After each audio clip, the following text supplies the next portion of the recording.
What is going on, guys? In today's video I will show you the top 10 best builds in Path of Exile 2. So in this guide I will give you a quick overview of each setup. Then I will explain what gems and upgrades should you focus on. Then as well we'll see what is the best gear and how to get it for both the leveling and mid-game.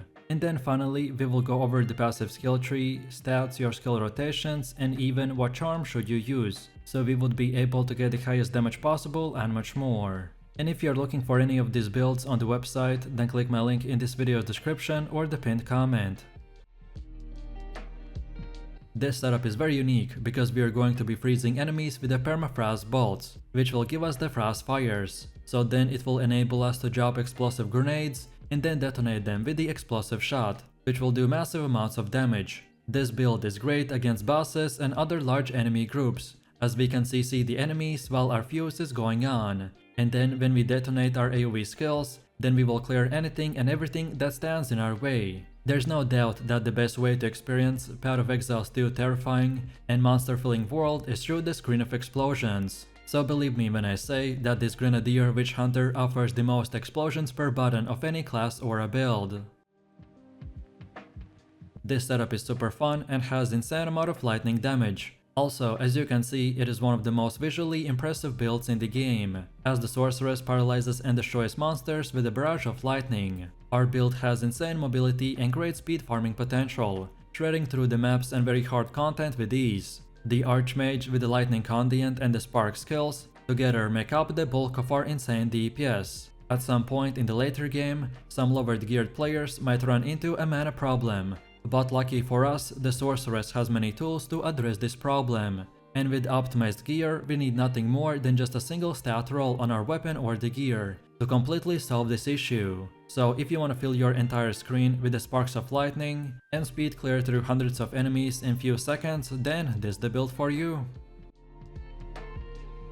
This setup is the Spirit Minion build, which summons raging spirits by casting the Flame Wall for the offense. And then also for defense, we get to command a minion army. So unlike most other setups where you only get to command or cast spells, well in this one we get to do both, and thus increase our DPS even further. By using specific gear and building our skill tree around nodes like the Power of the Dead, Fear the Dead, Silent Guard, and many more, it will enable us to upgrade our minions and projectile area and damage. So if you're ready to explode anyone and everyone that stands in your way, while also getting a skeleton army that follows and protects you, then this is definitely for you.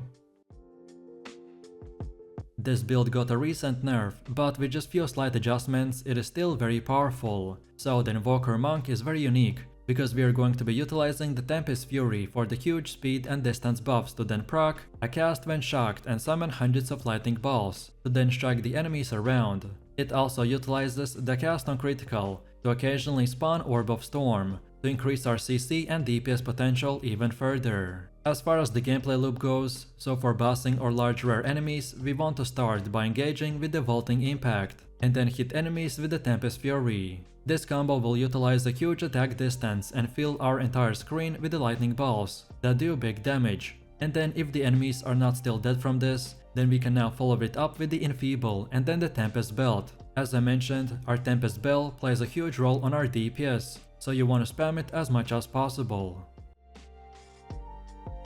This setup is known as the Toxic Poison build, as we are going to be dealing insane amount of damage with just the poison effects alone. Our playstyle is structured around using and specializing in dealing damage almost exclusively by spamming the gas and vine arrows, as because of our skill tree and the gear setup we are going to be deleting trash enemies in split seconds. However, what I really like about this build is the fast speed farming potential, as you can keep moving while dealing insane amount of AoE damage. And then for rares and bosses, we will use the Plague Barrier and pop the Toxic Growth, which will annihilate anyone standing in our way. If you want to stack as high poison as possible and use one of the highest damage over time builds currently in the game, then here it is.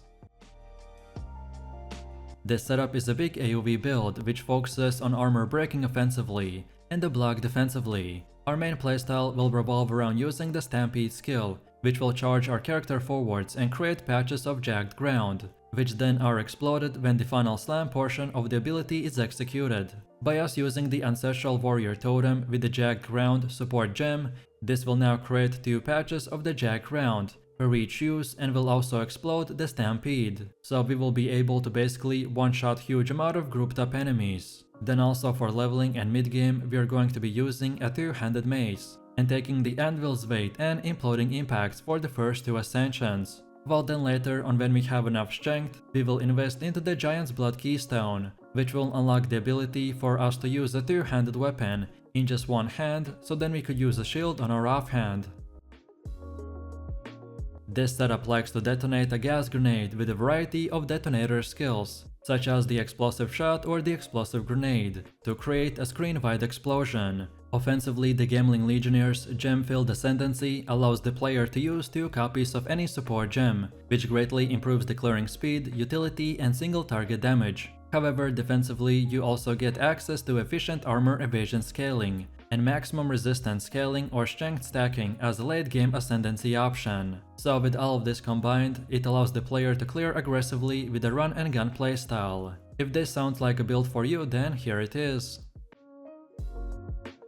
This setup is the Gas Grenadier that has very high movement speed, along with the Lightning Warp to teleport around even faster. So we will explode our gas grenade with explosive shot for large amount of damage that will help us to clear big amount of groups in just few seconds. By using specific gear and building our skill tree around nodes like the cluster bombs, point blank and many more, it will enable us to upgrade our grenades and projectile area and damage. Our general gameplay loop will consist of, first off, while killing regular monsters, comboing our gas grenades once or twice into the explosive shot to detonate the gas for multiple explosions. Most of the enemies will die to a single gas grenade combo, but we can also use the oil grenade against magic and rare monsters to apply the exposure debuff, which drastically will reduce their fire resistance. Just make sure that you get the inspiration support gem as soon as possible, because the gas grenade has a high mana cost that can be hard to sustain. So if you're ready to explode anyone and everyone that stands in our way, then this is the one for you.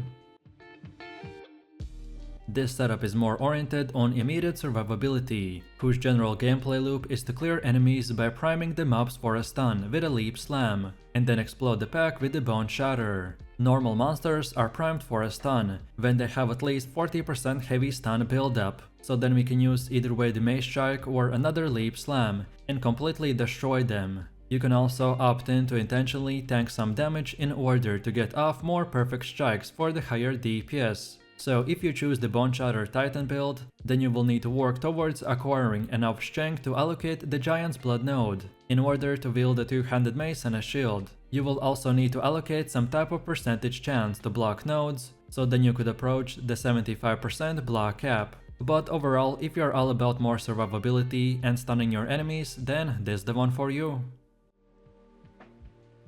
Very early on in the game, the Supercharged Slam and the Time Freeze got a huge nerf, so the setup had to adjust to make it relevant again. So now, the best Chronomancer builds use the Time Snap and Hammer of the Gods, which makes this new combo deadly. Hammer of the Gods is long cooldown ability with a huge damage, and normally you can cast it once every 24 seconds with no cooldown recovery. But because of the Chronomancer, we will be using nodes like the Ultimate Command and skills such as the Time Snap. So now you will get the option to reset all of your cooldowns. On top of this, a node called Now and Again will also improve the Hammer of the Gods by granting 33% chance for skills to not go on a cooldown. So pretty much, as you can tell, because of these resets and cooldown reductions, we will be able to spam the Hammer of the Gods pretty much 24/7, thus making our damage very high. This build's general gameplay is to build up stun with the Sunder or the Leap Slam if needed to move. Then once you have heavy stun boss, then now you can use the Seismic Cry and the Infernal Cry. And now just use the Hammer of the Gods until it goes on cooldown. And then finally pop the Time Snap, and then from here just rinse and repeat. If you're looking for a melee battle mage build, then here it is.